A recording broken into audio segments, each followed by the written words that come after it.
N টেলিভিছনৰ prime নিউজত সমুদ্ৰ দৰ্শকক স্বাগতম জনাই ষ্টুডিঅ'ত মই মীনাক্ষী শৰ্মা।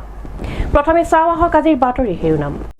চৰাইদেউ বৰহাটত অৰুণোদয় পত্ৰ বিতৰণকাৰীক বাধা প্ৰদান কৰিবলৈ গৈ আটক 2 কংগ্ৰেছ শ্ৰমিক নেতা। 11 এপ্ৰিল অৰ্থাৎ বৃহস্পতিবাৰে পালন কৰা হ'ব ইছলাম ধৰ্মাৱলম্বী লোকসকলৰ পবিত্ৰ উৎসৱ ঈদ উল ফিতৰ। 17 এপ্ৰিলত যোৰহাট আৰু ডিব্ৰুগড়ত 2খন জনসভাত নিৰ্বাচনী প্ৰচাৰ কংগ্ৰেছ নেতাৰ ৰাহুল গান্ধী। পাঠাকুত তপন কুমাৰ গগৈৰ হৈ নিৰ্বাচনী প্ৰচাৰ মুখ্যমন্ত্ৰী হিমন্ত বিশ্ব শৰ্মাৰ। এতিয়া বিতং বাতৰি। সমগ্ৰ দেশৰ লগতে অসমতো 11 এপ্ৰিল অৰ্থাৎ বৃহস্পতিবাৰে পালন কৰা হ'ব ইছলাম ধৰ্মাৱলম্বী লোকসকলৰ পবিত্ৰ উৎসৱ ঈদ উল ফিতৰ। এমাহ ৰোজা ৰখাৰ অন্তত ঈদ উদযাপন কৰিবলৈ সাজু মুছলমান ধৰ্মী লোক। পোহৰৰ সুন্দৰ পৰিৱেশৰ মাজত ডিব্ৰুগড়ৰ ভিন্ন অঞ্চলত এতিয়া ঈদক আদৰাৰ ব্যাপক তৎপৰতা। সমগ্ৰ দেশৰ লগতে অসমতো 11 এপ্ৰিল অৰ্থাৎ বৃহস্পতিবাৰে পালন কৰা হ'ব ইছলাম ধৰ্মাৱলম্বী লোকসকলৰ পবিত্ৰ উৎসৱ ঈদ উল ফিতৰ। এমাহ ৰোজা ৰখাৰ অন্তত ঈদ উদযাপন কৰিবলৈ সাজু মুছলমান ধৰ্মী লোক। পোহৰৰ সুন্দৰ পৰিৱেশৰ মাজত ডিব্ৰুগড়ৰ ভিন্ন অঞ্চলত এতিয়া ঈদক আদৰাৰ ব্যাপক তৎপৰতা।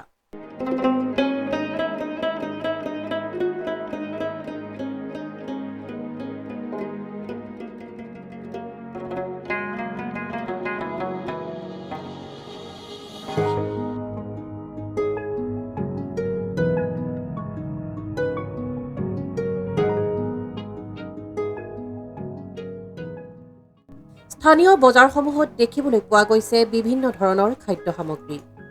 ঈদৰ উপলক্ষে জনগণৰ ভিৰো পৰিলক্ষিত হৈছে এতিয়া বজাৰসমূহত। এই ঈদ উদযাপনৰ বাবে সকলোৱে নিজৰ ঘৰবোৰ আলোকসজ্জাৰে সজাই তোলাৰ সমান্তৰালকৈ ডিব্ৰুগড়ৰ বিভিন্ন অঞ্চলতো দেখা গৈছে ৰং বিৰঙী লাইটৰে সজাই তোলাৰ দৃশ্য।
মুছলমান ধৰ্মী লোকসকলৰ ঈদৰ এই পবিত্ৰ উৎসৱত লাইটৰ ৰঙীন পোহৰত উজলি উঠিছে এতিয়া ডিব্ৰুগড়ৰ প্ৰতিটো চুককোণ।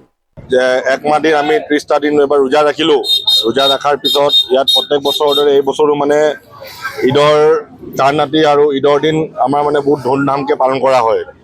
আৰু আমাৰ ইয়াত অহাকালি আপোনাৰ 2টা প্ৰগ্ৰাম আছে। এটা তো ঈদৰ দিনাখন আমাৰ ইয়াত যিটো নিয়ম হয় ধৰি লওক আমি চেৱৈ খুৱাওঁ আৰু তাৰ লগতে বিহুৰ প্ৰগ্ৰামো আছে। আৰু আমি মানে বিহু নৃত্য কৰিবৰ কাৰণে আহিব তেওঁলোকে আৰু তেওঁলোকৰ লগত মানে আপোনাৰ বিহু প্ৰগ্ৰামো হ'ব আৰু লগত আপোনাৰ চেৱৈ প্ৰগ্ৰামো আছে। আৰু আমি একেলগে মানে ঈদ বিহুৰ কালি মানে আমি ইয়াত পালন কৰিম।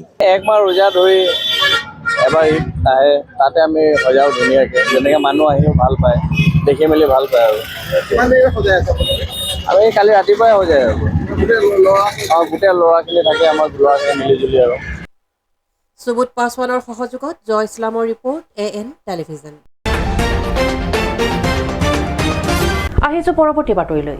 প্ৰাক্তন মুখ্যমন্ত্ৰী তথা কেন্দ্ৰীয় মন্ত্ৰী সৰ্বানন্দ সোণোৱালৰ বাসগৃহৰ কাষৰীয়াই যোগদান কৰিলে অসম জাতীয় পৰিষদত। এটা পথ নিৰ্মাণ নকৰাত এই সিদ্ধান্ত স্থানীয় ৰাইজৰ। প্ৰাক্তন মুখ্যমন্ত্ৰী তথা কেন্দ্ৰীয় মন্ত্ৰী সৰ্বানন্দ সোণোৱালৰ বাসগৃহৰ কাষৰীয়াই যোগদান কৰিলে অসম জাতীয় পৰিষদত।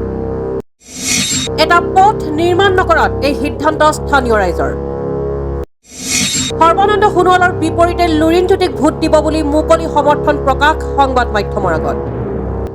চুবুৰীয়াক চৰম অৱহেলা আৰু প্ৰতাৰণা কৰাৰ বাবেই সৰ্বানন্দক ভোট বৰ্জন। প্ৰথম পৰ্যায়ত 19 এপ্ৰিলত অনুষ্ঠিত হ'বলগীয়া 13 নং ডিব্ৰুগড় লোকসভা সমষ্টিৰ নিৰ্বাচনৰ বাবে নিৰ্বাচনী প্ৰচাৰ তুংগত ৰাখিছে শাসক বিৰোধী দলসমূহে।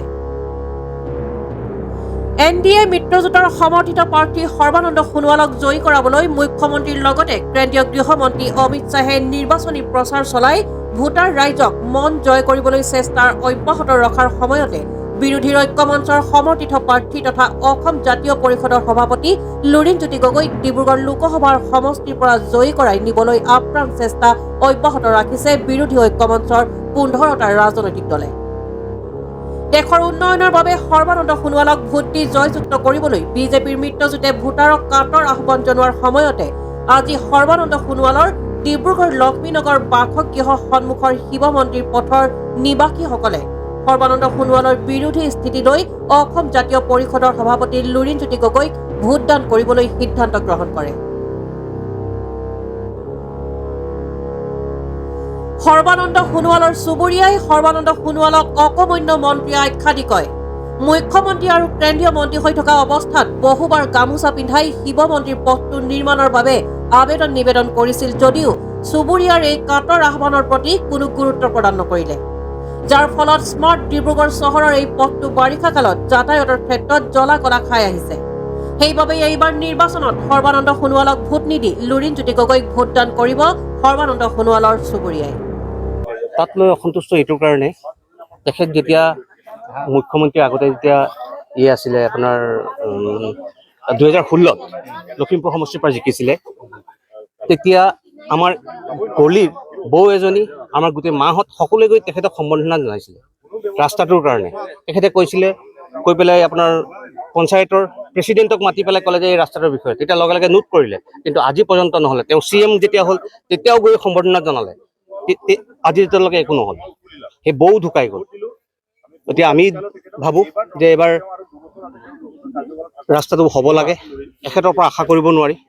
গতিকে যদি আমাৰ অসম জাতীয় পৰিষদৰ পৰা আমি যদি লুৰিণক প্ৰাৰ্থিত্ব হিচাপে যদি পঠায়, যদি আমাৰ ৰাস্তাটো ভাল হয়, সকলোৰে উপকৃত হ'ব। সেইটোৱে আমি তেওঁৰ ওচৰলৈ কেইবাবাৰো গ'লোঁ, গামোচাও পিন্ধালে। এগৰাকী খুৰী ঢুকাই থাকিলে বাৰু, সেই তেওঁক হেৰি কৰি পেলাই লগ পাইছোঁ। কৈছোঁ তেখেতেতো হ'ব বুলিয়ে কৈ থাকে। তাৰপিছতে আকৌ এই পঞ্চায়তৰ হেৰি ওচৰলৈ গ'লোঁ, মনোজ বুলি তেওঁতো আহি আছে বুলিয়ে ক'লে। আমাক ক'লে আপোনালোকৰ সেইটো মেপত আছে বোলে। তেখেতৰ যিখিনি নিৰাপত্তাৰক্ষীখিনিক পেচাবগাৰ এটা তেখেতে ক'লে আজিলৈকে বনাই দিব পৰা নাই। তেখেতৰ এই নিৰাপত্তাৰক্ষীখিনি আহি পেলাই আমাৰ গলিত পেচাব কৰেহি। তো এইটো মানে তেখেতৰ কাৰণে এটা লাজৰ কথা, তেখেত বিজেপি পাৰ্টীৰ কাৰণেও এটা লাজৰ কথা। তেখেতে 5 বছৰ মুখ্যমন্ত্ৰী হৈ থাকিলে।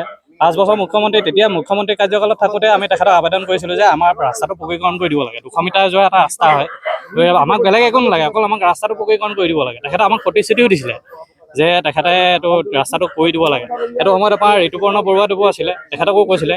কিন্তু দিন বাগৰি গৈ থাকিলে, তেখেত কাৰ্যকাল শেষ হৈ গ'ল, তেখেতৰ মুখ্যমন্ত্ৰী কাৰ্যকাল শেষ হৈ গ'ল, কিন্তু আমাৰ ৰাস্তা একেই হৈ থাকিলে।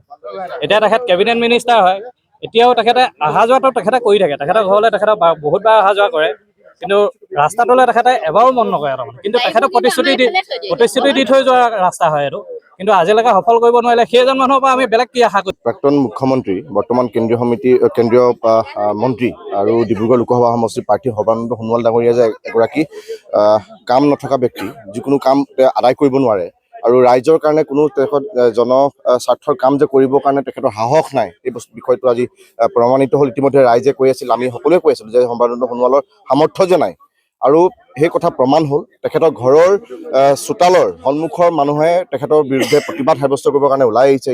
ডিব্ৰুগড়ৰ পৰা জয়ৰ সহযোগত আইনুল আহমেদৰ ৰিপৰ্ট, AN টেলিভিজন। শিৱসাগৰ নগৰৰ সমীপৰ জেঙনিকটীয়াৰ আৰক্ষী অধীক্ষকৰ কাৰ্যালয়ৰ সন্মুখত শিৱসাগৰত অগ্নি নিৰ্বাপক বাহিনীৰ গাড়ীত লাগিল জুই। পিছত অগ্নি নিৰ্বাপক বাহিনীৰ গাড়ীয়ে জুই নিৰ্বাপিত কৰে।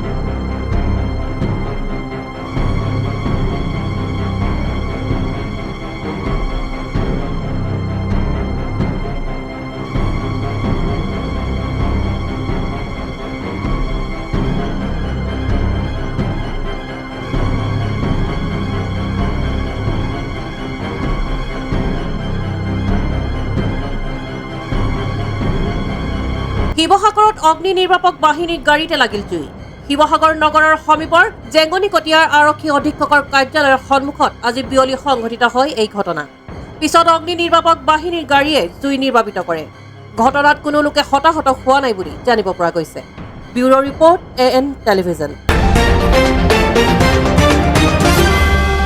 আহিছো অন্য এটা বাতৰিলৈ নিখিল ভাৰত কংগ্ৰেছৰ জ্যেষ্ঠ নেতা ৰাহুল গান্ধীয়ে অসমত নিৰ্বাচনী প্ৰচাৰ চলাব অহা 17 এপ্ৰিলত যোৰহাট আৰু ডিব্ৰুগড়ত দুখন জনসভাত কংগ্ৰেছৰ নেতাজনে নিৰ্বাচনী প্ৰচাৰত অংশগ্ৰহণ কৰিব নিখিল ভাৰত কংগ্ৰেছৰ জ্যেষ্ঠ নেতা ৰাহুল গান্ধীয়ে অসমত নিৰ্বাচনী প্ৰচাৰ চলাব অহা 17 এপ্ৰিলত যোৰহাট আৰু ডিব্ৰুগড়ত দুখন জনসভাত কংগ্ৰেছৰ নেতাজনে নিৰ্বাচনী প্ৰচাৰত অংশগ্ৰহণ কৰিব যোৰহাটত কংগ্ৰেছ তথা বিৰোধী ঐক্যমঞ্চৰ প্ৰাৰ্থী গৌৰৱ গগৈৰ সমৰ্থনত পুৱা 11 বজাৰ পৰা নিৰ্বাচনী প্ৰচাৰ সভাত ভাষণ দিয়াৰ লগতে বিৰোধী ঐক্যমঞ্চৰ আন এগৰাকী প্ৰাৰ্থী লুৰিণজ্যোতি গগৈৰ হৈ গান্ধীয়ে ডিব্ৰুগড়ত দিনৰ 1 বজাত প্ৰচাৰ চলাব একেদৰে কংগ্ৰেছৰ মহাসচিব জয়ৰাম ৰমেশে দুদিনীয়া কাৰ্যসূচীৰে বুধবাৰে অসমত উপস্থিত হ'ব 10 এপ্ৰিলত বিয়লি 4:30 বজাত যোৰহাটত কংগ্ৰেছৰ নেতা জয়ৰাজ ৰমেশে এখন সংবাদমেল সম্বোধন কৰিব আনহাতে 11 এপ্ৰিলত গুৱাহাটী প্ৰেছ ক্লাবত আবেলি 3:30 বজাত কংগ্ৰেছ নেতাগৰাকীয়ে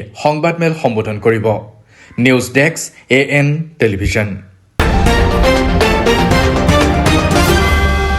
এতিয়া লৈছো খন্তেক বিৰতিৰ পাছত পুনৰ আহি আছো বাতৰিৰ মাজলৈ আপোনাৰ আপোন চহৰ ডিব্ৰুগড়ত এঞ্জিলা এণ্টাৰপ্ৰাইজে আনিছে এটি সোণালী সুযোগ প্ৰয়োজনীয়তা মাত্ৰ এখন নিজৰ e rickshaw and opportunity to earn limitless money অধিক জানিবলৈ যোগাযোগ কৰক 9085585200 আৰু 7002275263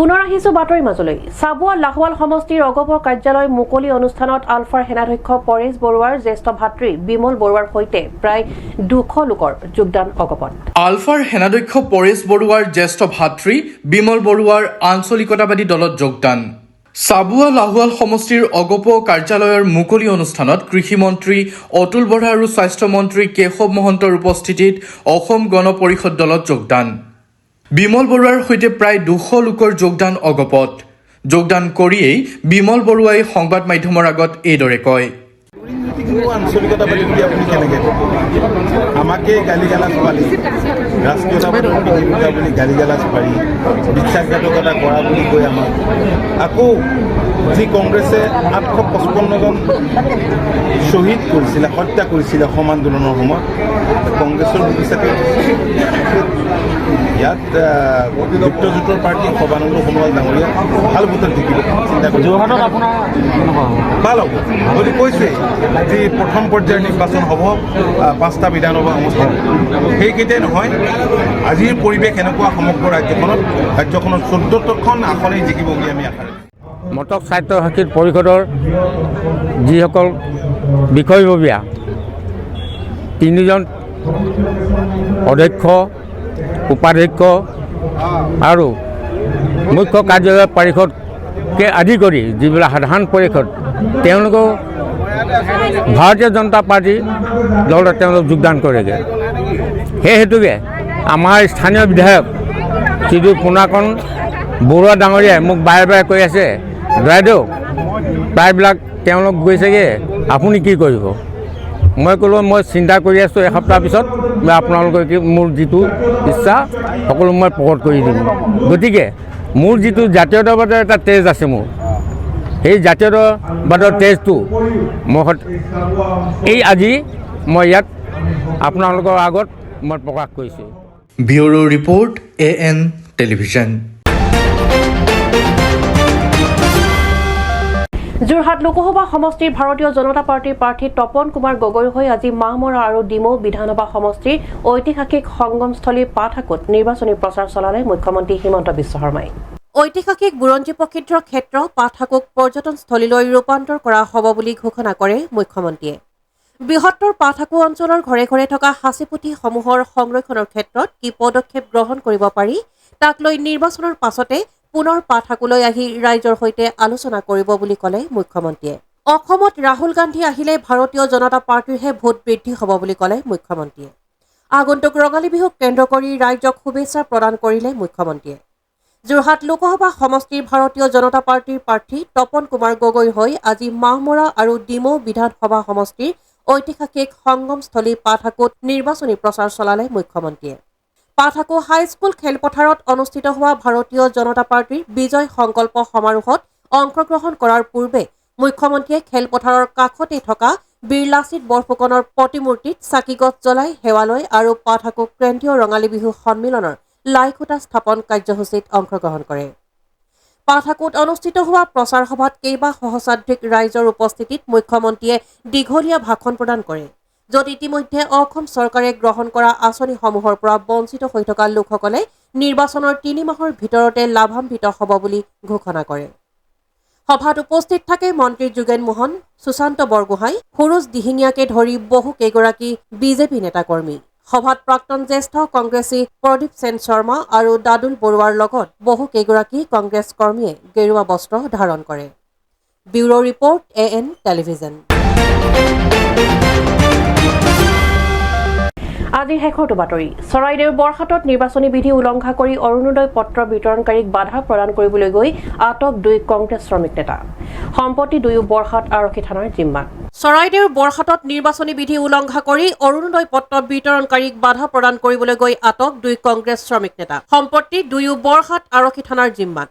নিশাৰ ভাগত বৰহাট বাগিচাৰ লাইনত বিজেপি কৰ্মী বীণা মেহেৰা তেলী নামৰ মহিলাগৰাকীয়ে নিজ গৃহত প্ৰতিবেশী একাংশ মহিলাক মাতি আনি অৰুণোদয় ফৰ্ম বিতৰণ কৰিছিল। তেনে সময়তে কংগ্ৰেছ নেতা ধ্ৰুৱ সাৰথী আৰু ধৰমৰাজ নন্দই প্ৰপত্ৰসমূহ জব্দ কৰে। ইয়াৰ পাছতে বীণা মেহেৰা তেলী দুয়োজনৰ বিৰুদ্ধে বৰহাট আৰক্ষী থানাত অসৎ ব্যৱহাৰ কৰাৰ ভুৱা গোচৰ তৰাত দুয়োকে নিশাই আৰক্ষীয়ে আটক কৰে। ইয়াকে লৈ বৰহাট আৰক্ষী থানাত সৃষ্টি হৈছে উত্তপ্ত পৰিস্থিতিৰ। যোৱাকালি নিশা আমাৰ কংগ্ৰেছ কৰ্মী ধৰ্মৰাজ নন্দ আৰু ধ্ৰুৱ সাৰথীক পুলিচে আটক কৰিছে। খবৰ ল'লোঁ, গম পালোঁ যে যোৱাকালি দিনত বিজেপিৰ কৰ্মকৰ্তাই এই ভুৱা আপোনাৰ অৰুণোদয় ফৰ্ম, ভেলিড নোহোৱা অৰুণোদয় ফৰ্ম ৰাইজৰ মাজত প্ৰলোভন দিবৰ কাৰণে বিতৰণ কৰি আছিলে। তে আমাৰ 2জন সদস্যকে ক'লে এইবিলাক বিতৰণ কিয় কৰিছা? ভুৱা মানুহক এতিয়া এনেকুৱা প্ৰচাৰ কিয় চলাইছা? তোমালোকে মানুহক আভুৱা নাভাৰিবা, বেয়া কথা হৈছে। কাৰণ এইবিলাকতো দিব নোৱাৰে, মিছা বস্তু না। সেইখন ফৰ্মটো চৰকাৰী ফৰ্ম নহয়, সেইখন বিজেপি মোহৰ থকা দলৰ মোহৰ থকা ফৰ্ম। গতিকে সেইখনটো কেতিয়াও ফৰ্ম হ'ব নোৱাৰে। গতিকে এইবিলাক নকৰিবা, কৰাটো বেয়া কথা। এইবিলাক ফৰ্ম নিদিলে তেওঁলোকে ফৰ্ম চৰ্মবিলাক লৈ গুচি গ'ল। এতিয়া তেওঁলোকে বিজেপি কৰ্মীয়ে বিজেপিৰ প্ৰেছাৰত, দলৰ নেতৃত্বৰ প্ৰেছাৰত তেওঁলোকে কেছ দি দিলে যে আমাৰ ঘৰত আহি বেয়া ব্যৱহাৰ কৰিছে। মিছা এটা কেছ, মিছা কেছ এটা জাপি দিলে। মই গ'লোঁ অচিক লগত কথা পাতিলোঁ। অচিয়ে কৈছে যে এইটো কেছ এটা দিছে, আমি এনকুৱাৰী কৰি গম পাইছোঁ কথাটো তেনেকুৱা নহয়, এইটো পলিটিকেল কথা যে ফৰ্ম বিলাইছে। এতিয়া এইটো পিৰিয়ডত, এইটো নিৰ্বাচনী বিধি চলি থাকোঁতে কোনো ফৰ্ম বিলাব নোৱাৰে। Bureau' report AN television. আজি বাতৰি ইমানেই। AN টেলিভিছনৰ ষ্টুডিঅ'ৰ পৰা মই মীনাক্ষীয়ে ইমানতে বিদায় লৈছোঁ। নমস্কাৰ।